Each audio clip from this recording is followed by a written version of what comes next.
dalam makam Godok, konon katanya memiliki 7 makam. Di antaranya makam Kian Santang yang menjadi makam utama, makam Sembah Dalem Sarepeun Agung, makam Sembah Dalem Sarepeun Suci, Sembah Dalem Kolipa Agung, dan Satuwaan Marjaya Suci yang semua makam tersebut terdapat di dalam ruang tertutup yang berbeda dengan makam utama. Di bagian luar terdapat 2 makam, yaitu makam Syekh Dora dan makam Sembah Pagerjaya yang berada pada ruang terbuka dengan letak yang terpisah. Kedua makam tersebut adalah makam sesepuh juru kunci kawasan makam Keramat Godok. Oke pemirsa, sekarang saya udah berada di ojek untuk mencapai lokasi. Tapi kalau pemirsa mau jalan kaki juga bisa, jaraknya sekitar 1 km. Tempat dari makam ini sendiri berada di atas bukit atau di atas gunung.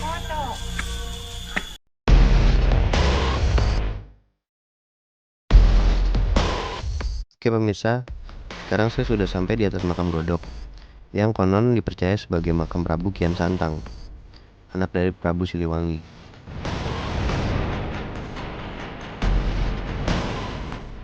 Udaranya di sini sangat sejuk ya pemirsa. Sebelum saya masuk ke dalam, saya akan mengeksplor bangunan luar dari makam Godok atau Prabu Kian Santang terlebih dahulu.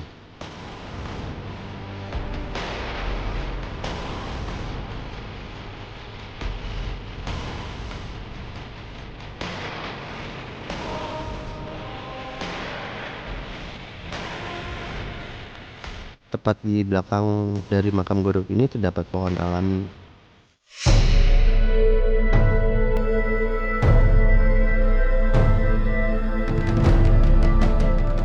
Ini adalah pintu belakang jalan untuk menuju tempat pusaka dari Prabu Kian Santang. Dan sepertinya kita nggak bisa masuk lewat sini ya pemirsa.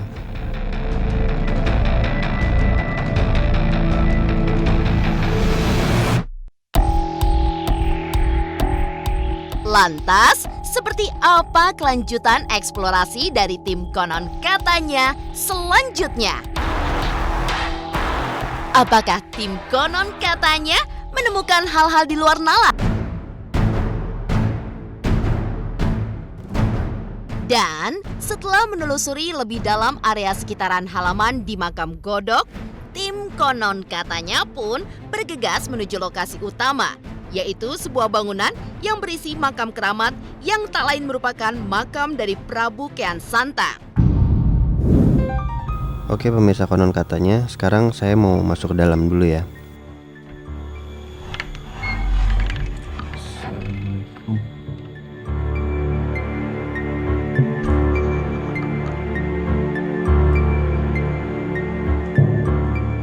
Dan ternyata di sini juga ada beberapa makam keramat.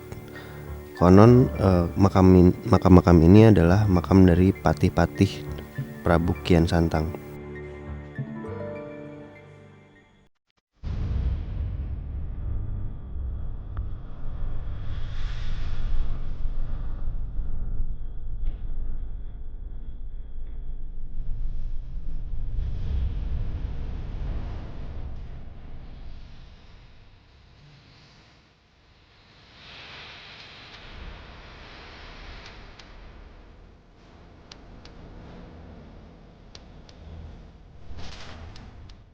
Makom Waliullah dari Syekh Sunan Rohmat Suci.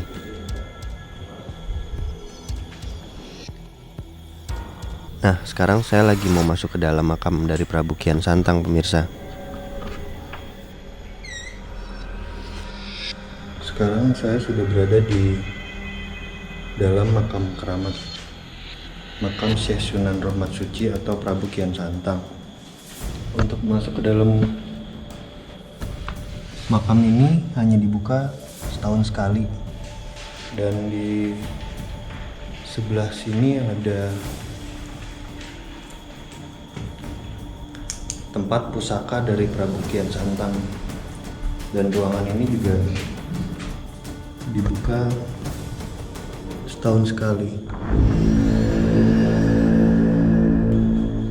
Udara di sini cukup sejuk ya pemirsa. dan sangat tenang sekali berada di dalam sini. Mungkin karena memang aura di sini sangat positif ya.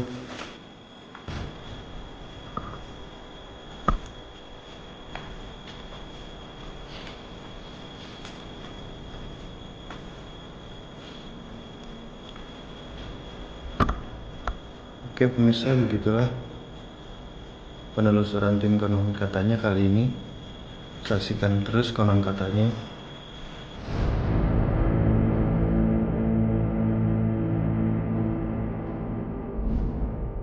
Rekap eksplorasi makam Godok Garut.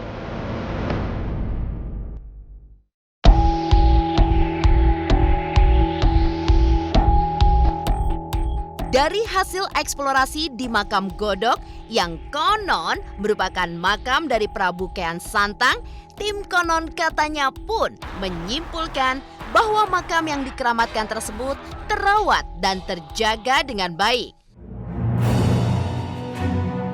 Saat awal penelusuran, tim konon katanya memang harus melalui perjalanan yang cukup panjang, di mana dari parkiran menuju ke tangga makam harus melalui sekitar kurang lebih 1 kilometer jauhnya. Meski begitu, selain berjalan kaki, banyak para tukang ojek yang menawarkan para pengunjung untuk mengantarkan sampai ke depan tangga tersebut. Sebelum memasuki makam Godok, tim konon katanya memang harus bersusah payah menaiki banyaknya anak tangga yang terlihat sangat tinggi. Maklum saja, posisi dari makam Godok ini sendiri berada di atas bukit hingga harus berjalan kaki untuk sampai di atas sana. Sesampainya di atas di mana merupakan makam dari Prabu Kian Santang, tim konon katanya pun melihat sebuah bangunan yang didominasi warna biru dari setiap temboknya.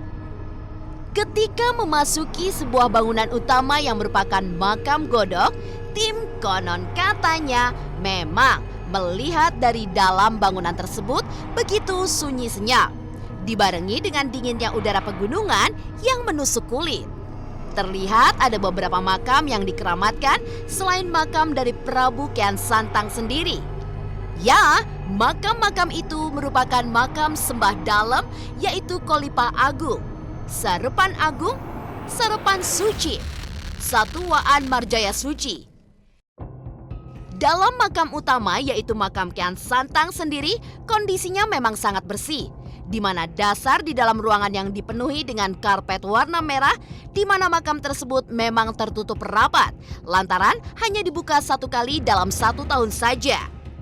Tidak hanya terdapat makam pemirsa, di dalam bangunan tersebut juga terdapat benda-benda pusaka milik Prabu Kian Santang yang pintunya juga tertutup rapat.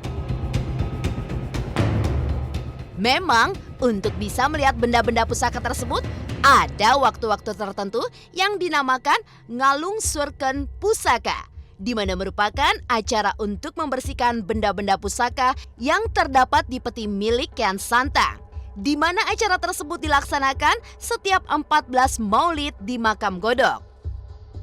Dan setelah menelusuri ruangan yang dianggap sebagai tempat menyimpan benda pusaka milik Prabu Kian Santang, tim konon katanya pun bergegas keluar dan mengakhiri eksplorasinya kali ini.